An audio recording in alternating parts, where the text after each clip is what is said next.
Week on Vice, the future of energy.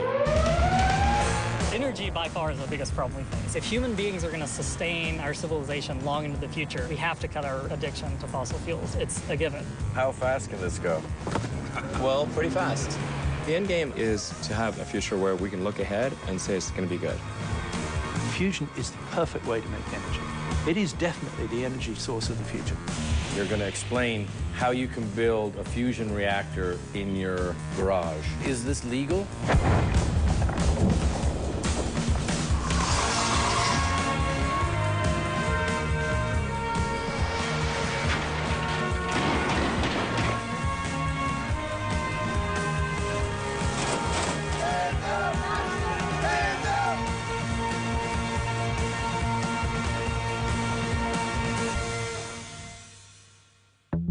For the past 4 seasons, we've been reporting on the climate crisis that's threatening to destroy our planet.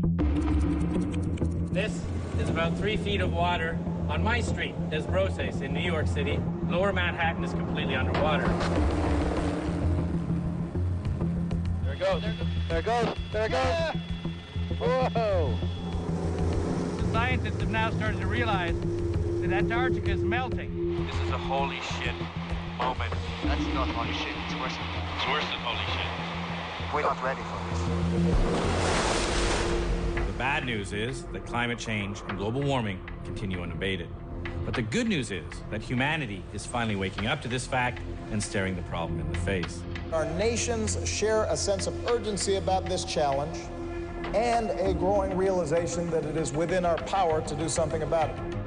At the end of last year, at the UN Climate Change Conference in Paris, our world's leaders reached a landmark agreement in the global effort to move away from fossil fuels and towards clean energy. The task before us now is to find the solutions that will make those goals a reality.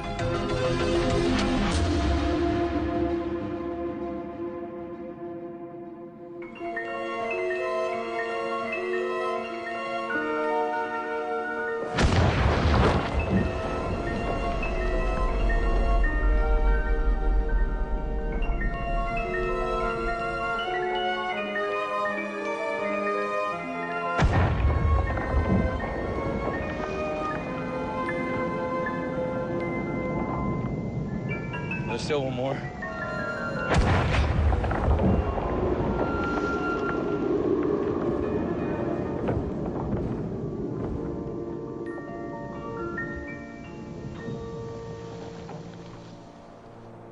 So what did we just do there? We released a heck of a lot of energy. And again, remember, power is energy over time. So we released all that energy in an incredibly short time scale, and that's what power is. Coffee creamer turned into a bomb. How did that happen? Yeah, so the coffee creamer is sugar. Sugar is a fuel, came from plants, came from corn. Plants are sitting here photosynthesizing, making sugars out of the energy from the sun. And we just released that energy from the sun in the form of a fireball. That's the same reaction, that same chemical reaction that a coal power plant uses, a natural gas power plant uses, but it all originally came from that sun over there. So coal, natural gas, homemade bombs, uranium. Yes. Everything. It's all energy. In 2009, when he was just 14, Taylor stunned the world when he built a nuclear reactor in his garage and became the youngest person ever to achieve nuclear fusion. So this is your infamous garage. Yes. I'm afraid, and I have an unnatural fear of radioactivity. So you're going to allay my fears, and you're going to explain how you can build a fusion reactor in your garage. The stars use all their gravity to combine hydrogen atoms. I'm using very high voltage electricity to do the same thing inside this reactor. Have you ever blown out the power grid?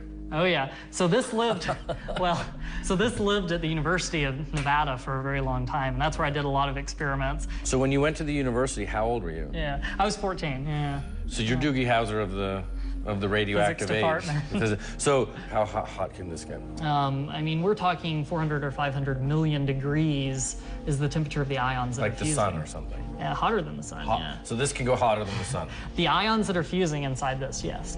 And is this legal? Yeah, I think so. So you don't know? Well, it is. Now, if I started to enrich uranium or produce weapons-grade plutonium, then I think some people would be concerned. So let's talk about enriching uranium and weapons-grade plutonium. You have some things here, yellow cake or... Yeah, you want to take a look? Yellow cake is a type of enriched uranium. It's a precursor to the more concentrated fuel used in reactors and ultimately nuclear weapons. So this is what the president and Congress and Iran are all fighting about, is exactly what you have in your garage out back. Yeah. How did you get it? So I make a lot of yellow cake from time to time. You make your own yellow cake? Yeah. Just, crush up some more, chemically process it, and that's So you go out into the desert, you get raw uranium, and make your own yellow cake. Yeah. Can you take us to where you get the uranium? Yeah, we'll go see where the ore comes from. We're going to start our own arms program here. What?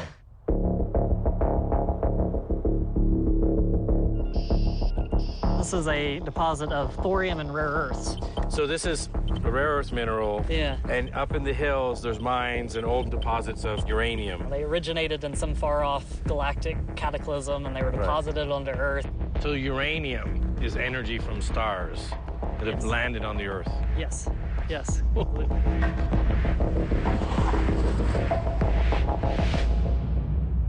We're out here in the high desert. Yeah. And right there's a power plant. So let's talk about power. Let's talk about our insatiable thirst for energy. Yeah, well, energy by far is the biggest problem we face. I mean, whether it's, having clean water supplies, fresh water supplies, abundant food supplies, geopolitical instability, all these things come back to how we use energy, how we get energy, whether we dig it up from the ground or we use it, from the heavens above us. And this is the way we typically produce electricity now, in this case, natural gas. We dig it out of the ground or suck it out of the ground and burn it to produce electricity. And how much longer do we have of burning things? Not very long. Why? Our Earth can't take it, and we don't have very much of it left. Right. If human beings are going to sustain our civilization long into the future, we have to cut our addiction to fossil fuels. It's it's a given.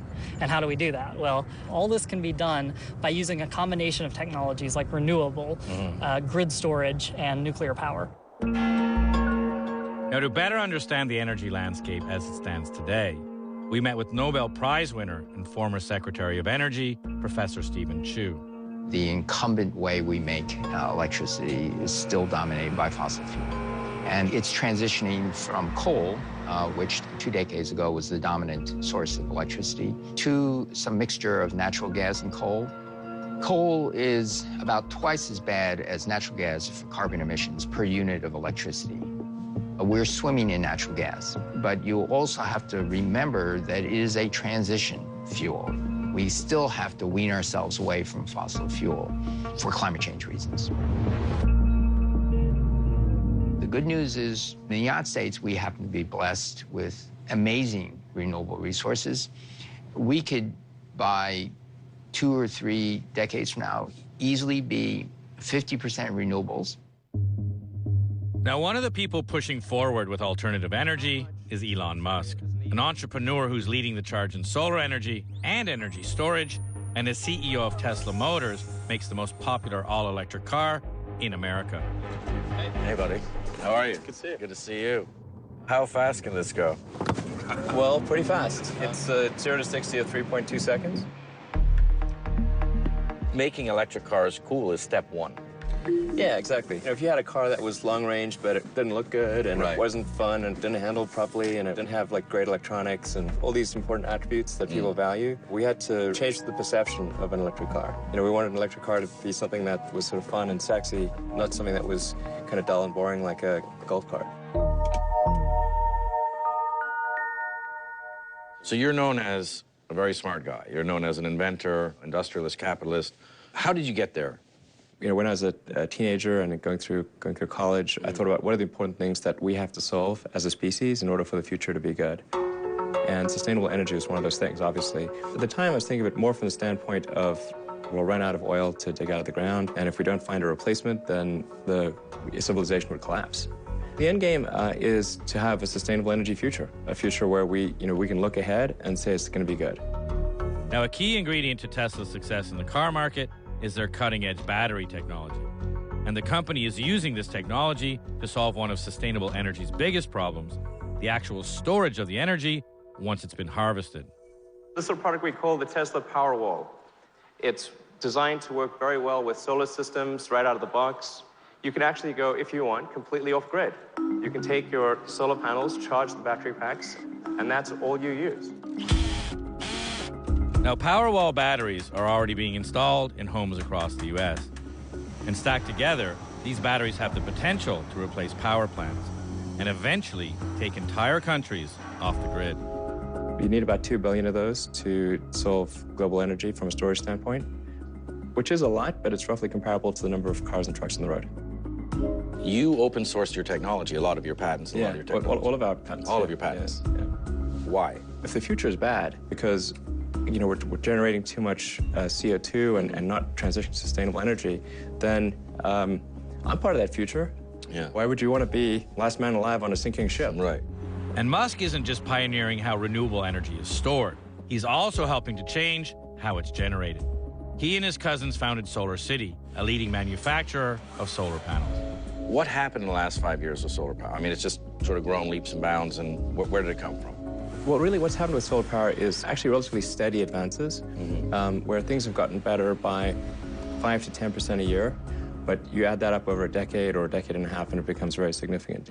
And the key threshold for solar is to try to get below the cost of fossil fuel energy. Today, solar panels are half the price they were just 6 years ago and dropping fast. And even though solar is just beginning to take hold here in America, Solar City CTO Peter Rive told us that it's already undercutting the traditional fossil fuel-driven utility system. In about 16 states across the country, right now, you can buy solar power direct off your rooftop at a rate that is lower than what you're buying power from the utility for. So we're already there. Customers can sign up with no money down and start saving money. We sign up a new customer about once every 2 minutes right now, and our goal is to try to get to 1 million customers by 2018. So there's still a lot of work to do. So, Solar City are just kind of dedicated to the cause, and we see this as a multi-decade problem, and we just can't slow down. Solar and wind are going great. They're going to have at least a couple decades more of progress where the prices will plunge. Wind is now about 5% of the total electricity generated in the United States. Hydro is 6.5%. I think wind will pass hydro in the next couple of years. And some countries have already made renewables the centerpiece of their energy strategy. Denmark has 14 offshore wind farms, and in 2014 broke a world record, powering an average of 40% of the country on wind alone. Klaus Poulsen heads operations at the Anholt wind farm, one of the largest in the world. We have 88 square kilometers of seabed covered with 111 wind turbines, each with a capacity of 3.6 megawatts. So that actually makes 400 megawatts in total. Now, 400 megawatts is enough to power about 368,000 homes, and it's only a fraction of the wind power that's being harvested in Denmark. And on the windiest days, these turbines have generated enough electricity to power the country's entire grid. I think it was around Christmas where actually the whole energy consumption in Denmark was covered by wind energy. That showed that it actually works.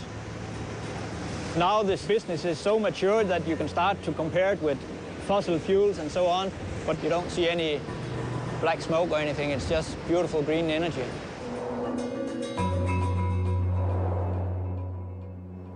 It isn't, though, we can go instantly to 100% renewables or even 80%. There are going to be days, weeks, where the wind isn't blowing or the sun isn't shining.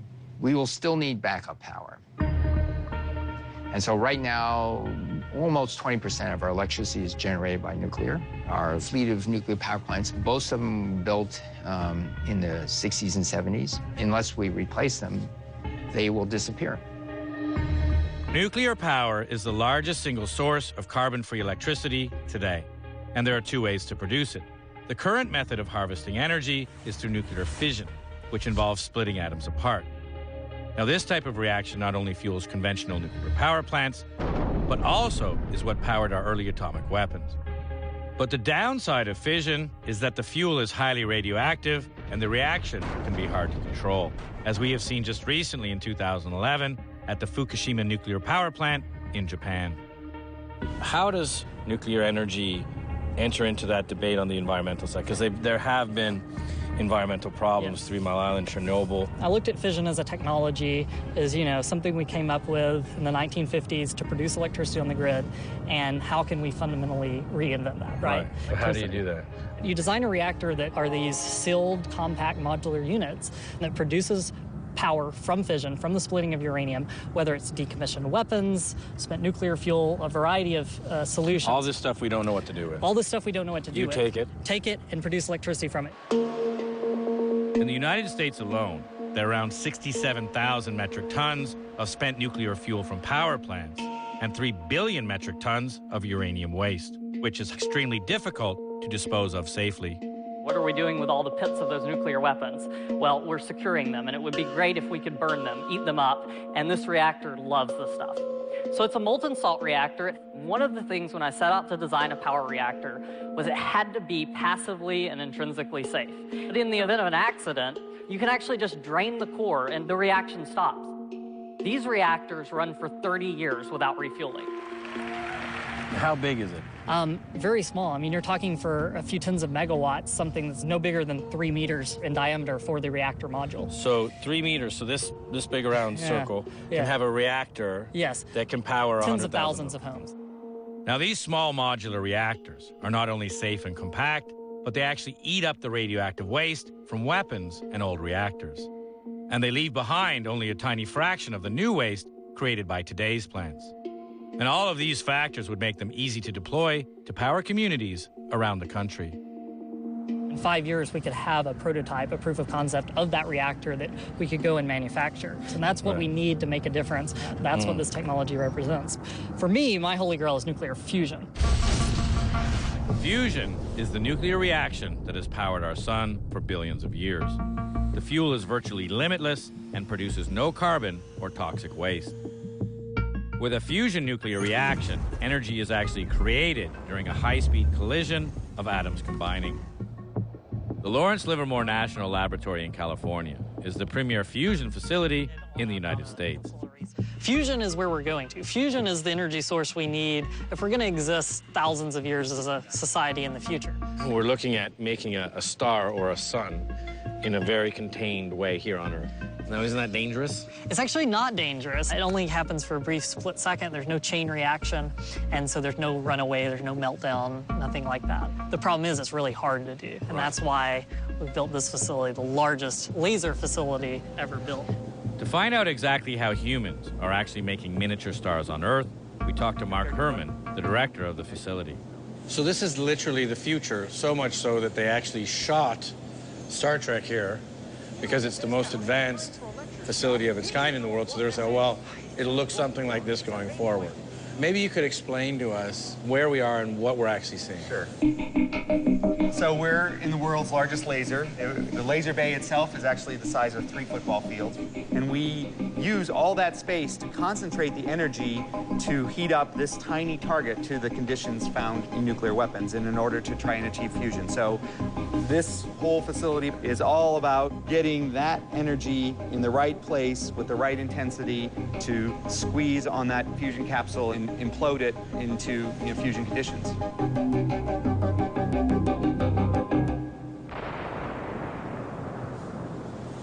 Can you make a fusion reaction? We do make fusion reactions all the time, right? We don't make fusion reactions that give us out more energy than we invested to So you don't have create it. ignition. We don't have ignition, right? That's the research program we're doing right now. So that's the goal. That's the is goal. to get to ignition where That's you get exactly more right. energy out than you're putting in. Exactly right. Now, once ignition is achieved, we will be on the first step of generating virtually unlimited, emissions-free electricity. And the hope there is if you can do it once, if you can demonstrate how to make it work, right, we can get more efficient, right? The analogy is the Wright brothers, right? So the Wright brothers have flight. 60, 70 years later, we're in space. So very rapid. What was the we're flying moment for fusion? It would be, the first thermonuclear weapons back in the 1950s. Yes. If an atomic bomb was the glider, this is the first engine. Yes. And now what we're looking to do is get to Apollo. Exactly. Now, because it's the holy grail of energy, countries all over the world are working together in the race to get us up to Apollo level. And ground zero for that effort is a massive construction project in southern France.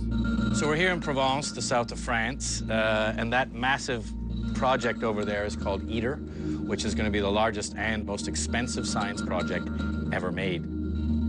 Now, instead of using laser technology, this $16 billion project uses magnetic fields in a giant donut-shaped structure called a tokamak. We spoke with the Director General of the ITER organization, Bernard Bigot. Now, basically, the sort of developed world is all together to fund this. How many countries?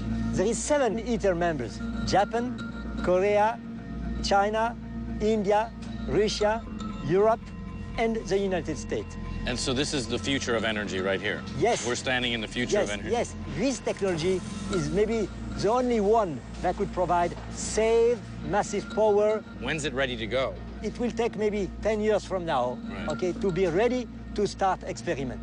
Now, ITER is essentially a larger version of a working fusion generator in Great Britain that's called JET, and it holds the current record for fusion energy produced. The operations at JET are overseen by Dr. Stephen Cowley. We're here inside the practice facility. This is a mock-up of the real machine. And the plasma, which is the hot fuel in the form of an ionized gas, will be sitting basically here, filling up this space. And each fusion reaction will add heat to the plasma. And if you get enough of that, it will start to burn. And that will be the fusion burn that we've wanted for so many years.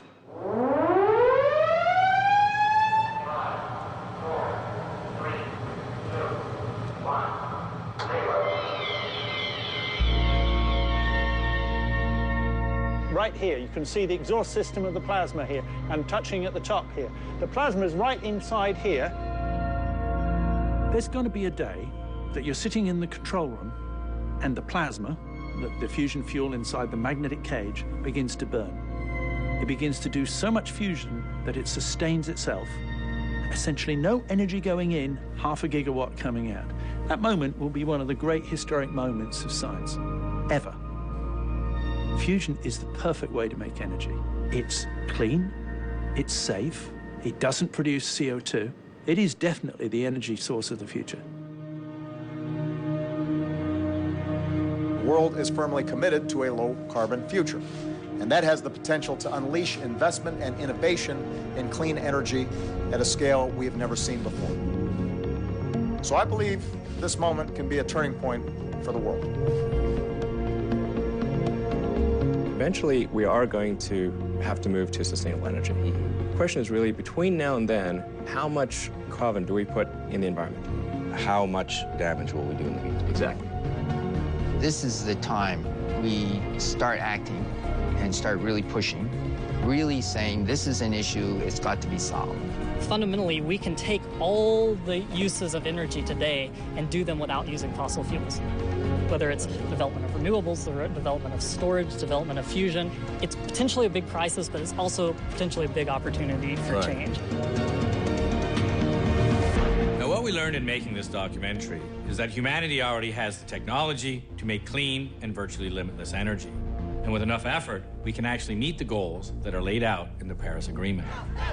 But what we have to do now is keep pushing our politicians and our energy providers, as well as using our purchasing power, to make sure that we speed up the adoption of renewables and speed up the process towards fusion, so that we can actually implement these solutions before it's too late.